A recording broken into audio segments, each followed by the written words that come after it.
Growing vegetables is an amazing way to grow food, but it can often feel like bugs and pests are doing a much better job at eating your harvest than you are. I know it can be massively overwhelming trying to deal with all the different pest issues, but there is one thing that most vegetable gardeners are completely missing out, and this one thing will turn wildlife from foe into friend. And joining me today to talk about how we can take our vegetable gardens to the next level with wildlife is Petrina from Homegrown Florida. Hi guys! So I get a lot of questions about how to get rid of all the bugs. Oh, how do I keep the bugs out? Yeah. The answer is I don't.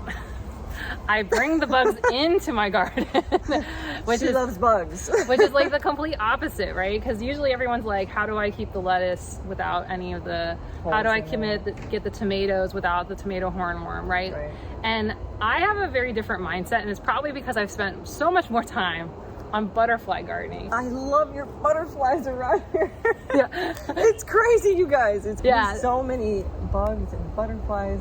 It's really beautiful. Thank you. And I think this is the thing, is like vegetable gardeners versus butterfly gardeners deal with the same problems or symptoms on plants, but they have very different feelings about them. Yeah. So like, okay, because if you're a vegetable gardener, usually what it is, you put your vegetable in and then something comes starting to eat it, and then you start Googling online, like, how do I get rid of whatever thing? And then maybe along this journey, you found out about integrated pest management. Yay, that's amazing. But with butterfly gardeners, it's often the opposite. It's like we put in a plant and we're like, I want the bug to come eat it. Why isn't it coming and eating it? And then once you get it, it's like, no, something ate my caterpillar, and the great weeping happens. Oh. So it's like a total different shift in your mindset. And one of the big things that a lot of people don't realize is that butterfly gardeners have to learn is that there's this thing called host plants. And that is what butterflies and moths and a lot of insects use to put their babies on. And so a lot of us focus like a milkweed. Like milkweed. But the thing is like we're looking to bring them into the host plant. But what a lot of vegetable gardeners don't realize is most of your vegetables are host plants. Broccoli, guys, broccoli flowers. Broccoli's a perfect example. All of our brassicas are actually host plants to what you guys often will call cabbage moths. Not cabbage moths. Southern white butterfly, checkered white butterfly, spotted white butterfly. Tons of white butterflies actually put their caterpillars on those brassicas like cauliflower, broccoli, collards, and wait, collards, that's not right. Kohlrabi, that was the one. There you go. And the thing is that that's what they use to grow into butterflies. We just don't like it, so we call them cabbage moths. And the same thing's happening over on tomatoes, peppers. Those aren't tomato horn worms. Those are caterpillars for the hawk moth, which is a huge moth. It's about this big. Oh, the big guy. It's a big guy. This is not a little guy. This is a big guy. And it is beautiful. And it is really important for pollinating plants at night. And so a lot of times we're sitting here thinking about like, how can we get rid of it? But really what it is it's telling us a lot about the plant. So many of your crops are actually host plants to some of our native butterflies, skippers, and moths. Saying that if I allow it to eat the plant, I'll get bigger yield? Potentially with some of the crops. Some of the crops, so here's what butterfly gardeners know about host plants is that they can take being eaten. And actually the natural pruning by those caterpillars causes it to put out more. That actually happened to me. I had, what were they, swallowtails? Yes, yeah, black swallowtails. Yeah, last year I had black swallowtails on my parsley and it ate it all, and I was really upset that it grew back like really fast, and it's huge. It's really huge. So sometimes it actually can be a benefit. The other thing is that one of the issues that butterfly gardeners deal with is that we don't want things to eat our caterpillars. So we spend a lot of time trying to protect the caterpillars. But some of the predators that are going after your caterpillars, well, they would actually help you in your vegetable garden if you gave them a chance. And I'm talking about songbirds and wasps. They will naturally come through and pick through. So one of the key things you need to learn is how to thin out plants and prune them, because if you don't give them space to get in, your caterpillars are going to take over and eat down a lot of your crops. So by giving them space so that they can sit and find those caterpillars, so like you see this plant spacing on my lettuce, this allows songbirds to come who hang out all along this fence and like hang out back here. They'll zip in, they can see the caterpillars more easily, and then they can fly back out. Other things that we do is, besides spacing, is I give places for my wildlife to hang out so that they can monitor the vegetable garden. So what's an example of like places to hang out? So places to hang out. So with songbirds, songbirds don't like big open spaces. And a lot of times with vegetable gardens, it's like wide open. Yeah, there's no coverage or anything, right? And they don't like that because of hawks and eagles, which will eat them. So they're not Makes sense. they're not big fans of it. So shrubby plants is often where they like it. And any type of shrub or small tree that has like a pretty open canopy.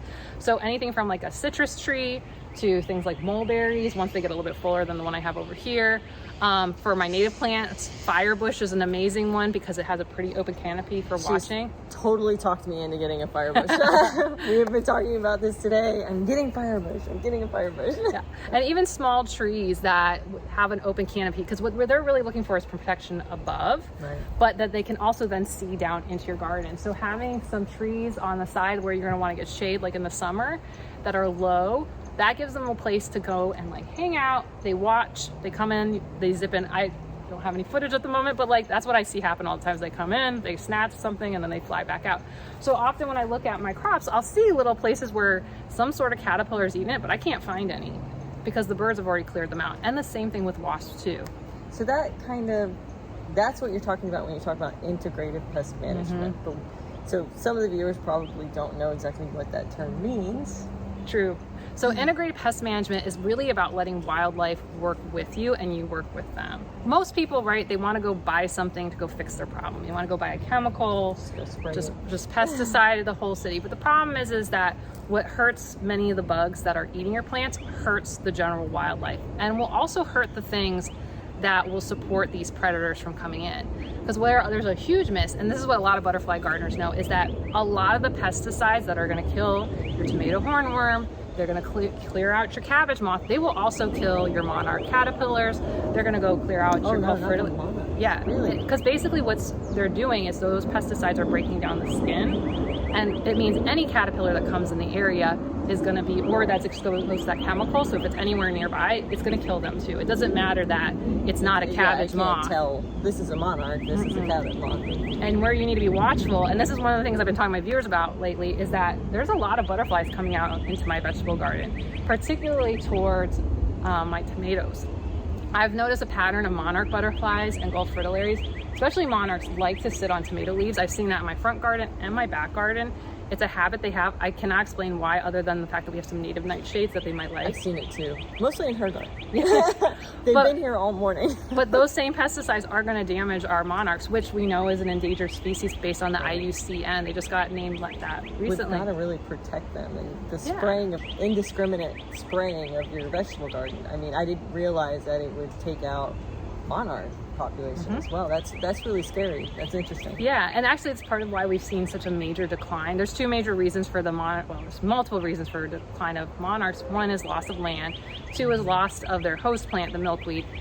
Three would be the spraying of pesticides across croplands, but also within gardens. There's a lot of plants that they can work with, and a lot of butterflies can work with, and bees. But when we spray these things, we're going to get a lot of other insects that we want to have in the garden, including bees. And this is something people really need to pay attention to. Favorite. They're my babies. For my fellow Floridians, over 70% of our native bees live in the ground, and they specifically like dirt. They don't want to live in that little hive that you're building. That's not one of our native bees. Most of them won't even live in your little like hotel. They live in the ground, and they may be making homes in your vegetable garden. And when you spray that pesticide, you're going to kill them. And here's why you should consider stopping doing it from a bee perspective. We all know bees. They're great. They're the the little pets of the whole garden world. Yeah, right. And then 60% of our crops need pollinators, right? Especially bees. And here's the thing, is that many bees are what we call specialists. And their body shape and the way that they move their wings in their body actually vibrates at a certain frequency with the plants that they do well with, and can actually increase the fertilization rates of your plants, which is kind of crazy to hear. Because one that I've learned probably last year is carpenter bees and bumblebees are actually really specialized for squash plants. We were talking about this earlier. Yeah. And now I'm like, the couple of carpenter bees I've seen around my house, I'm like, oh my gosh, like that is why I have not been having a problem with pollination on all my squash plants. That's really cool. And so what we find is that while honeybees can pollinate, it takes a lot more honeybees to pollinate a lot of our crops than a lot of our native bees. And with so many of our crops coming from the Americas, from our nightshades like tomatoes and peppers, which come from Central America, Caribbean area. We even have our own native pepper here in Florida. There are specialized bees that do really, really well. And with my monarchs liking nightshades for some reason, they do actually go to the flowers quite a bit, and they are also probably helping out with my pollination of my tomatoes.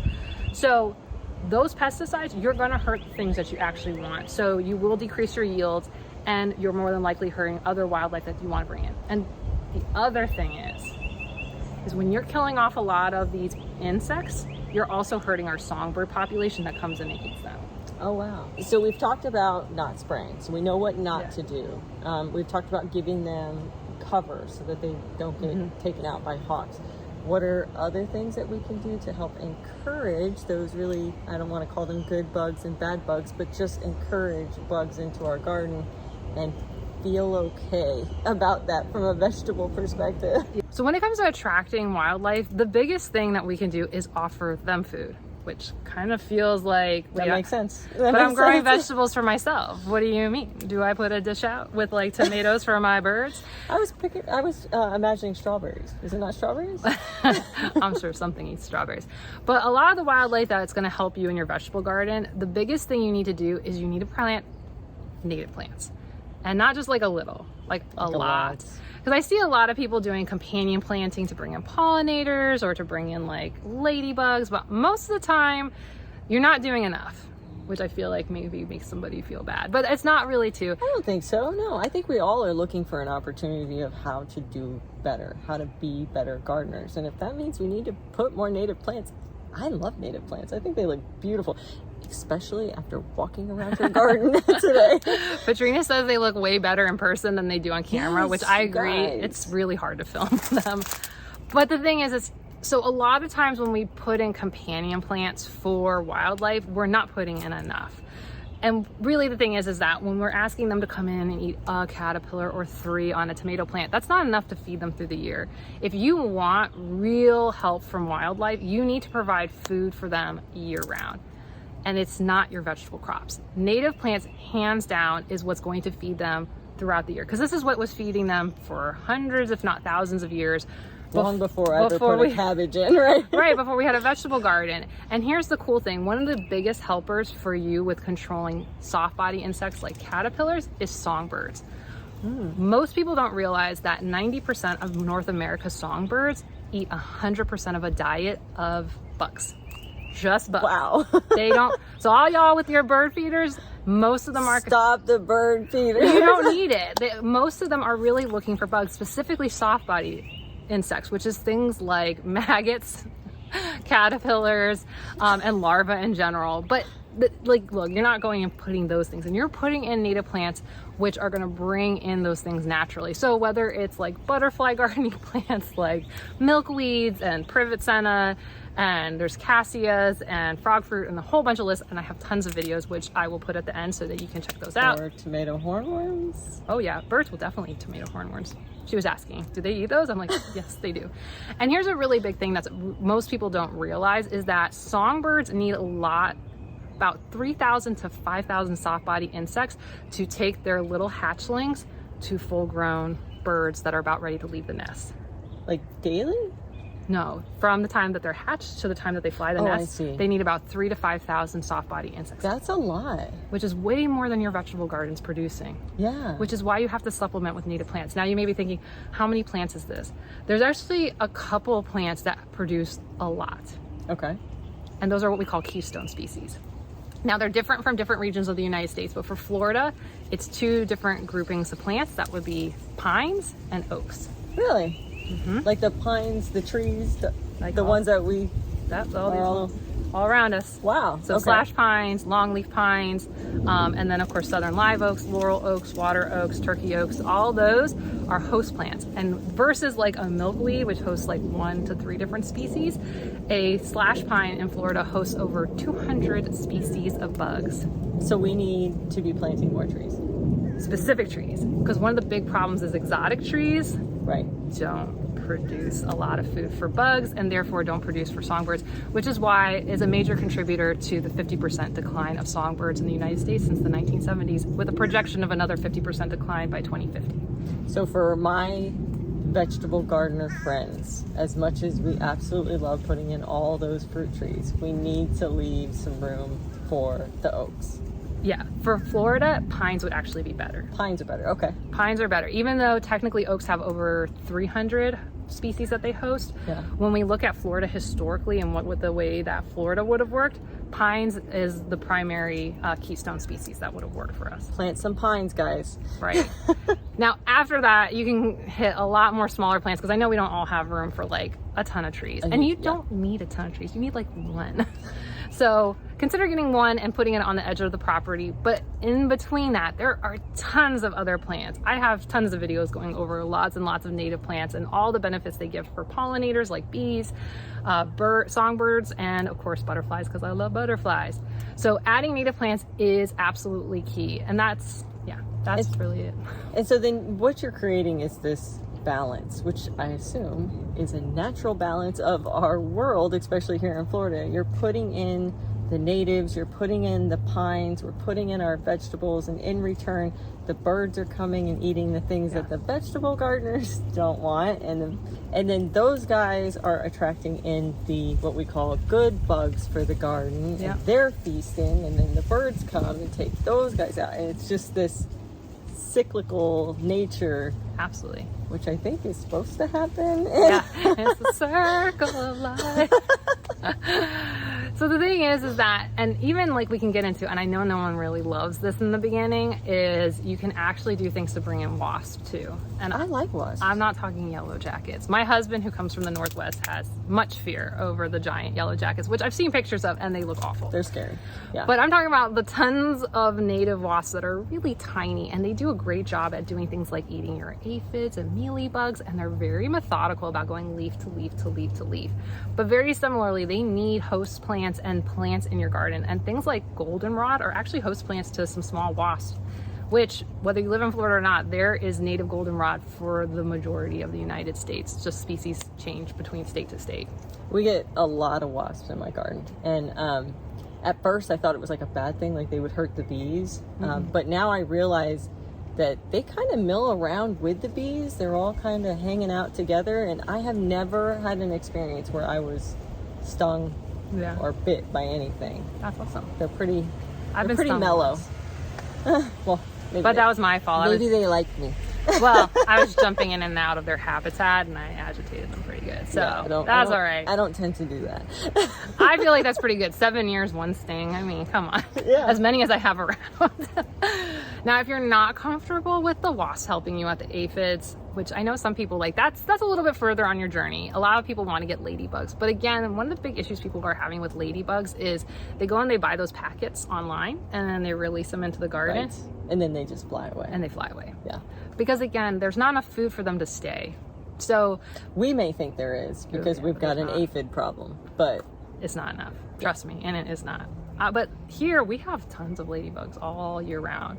And that's because the thing is that oftentimes there are many of these predatory bugs and birds. They actually eat multiple things. So you might be thinking, well, there's not enough of this specific type of aphid, but they do eat other things. So you don't have to provide all the food, but native plants will provide enough of the food. So in my garden, I know Petrina was seeing it, is that like the ratio of space for native plants versus vegetable garden, I have a lot of native plants.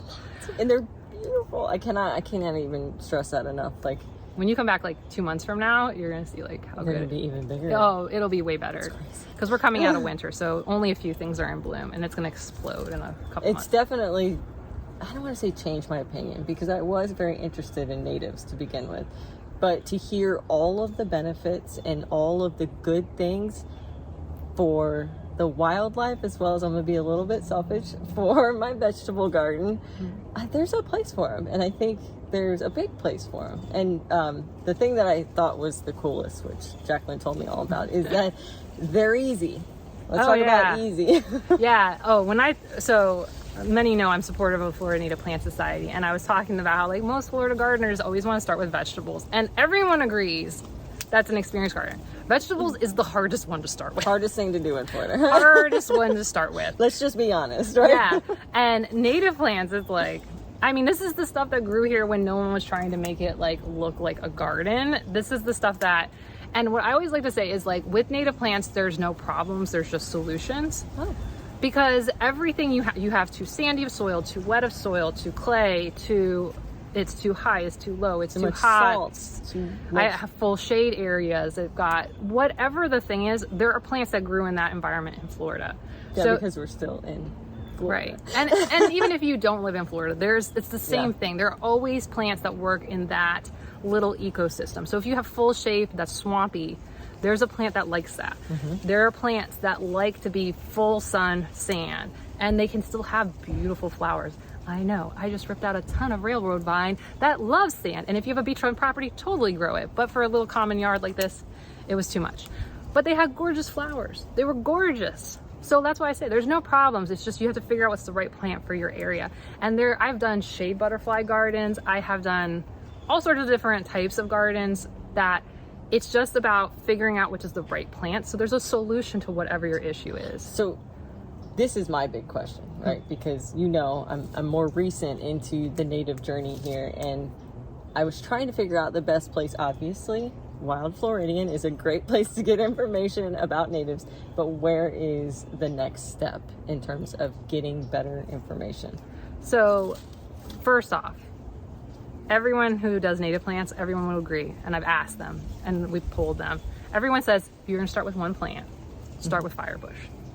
Firebush, hands down, easiest plant, most versatile, and probably one of the best all-around beneficial plants. So if you're sitting here going like, it sounds great, Jacqueline, but what do I grow? Just start with Firebush. It has berries for songbirds. It brings in a lot of insects that will feed your songbirds. It provides nesting locations for songbirds. Every butterfly likes it. Every butterfly, every butterfly. Little butterflies, big butterflies, medium butterflies, all the types of butterflies. I could list all the butterflies. I did that to Petrina earlier when we were listening at lunch. I won't do that here. I will tell you every type of butterfly that I have come through my garden goes to Firebush at some point in the day. You can use this as a privacy hedge. You can use it as a low hedge under a window. I was shocked about that. I showed her examples around the neighborhood. Like you can literally shape it however you like. So it can really big privacy area or just like a hedge. And I mean, how easy is that? Full sun to deep semi-shade, high lizards. So it's very versatile with light. It doesn't need amending of soil. It won't do well like on a beach sand, but like your general sandy soil that we have in Florida, yes. And also brings in hummingbirds. If your area has hummingbirds, they love it. Who else likes it? The bees like it. If you do have the smaller wasps, they like it. So you will hit ladybugs, so like pretty it. Much every. Did I list like all the groupings? Like all the things. All of them. And it's one plant. And you can even shape it like a small tree. So when we were talking about giving a place for a tree, like if you want to put near your vegetable garden, you could shape it like a small tree and you would get that canopy. You would be able. You know what that would be great for us? Is somebody reached out to me recently and they said Florida sun is too hot for their vegetable garden. You know what would be great is get you a Firebush, put it towards the west side of your garden, and it will give you your afternoon shade and bring in all these beautiful, wonderful insects and birds. Yes.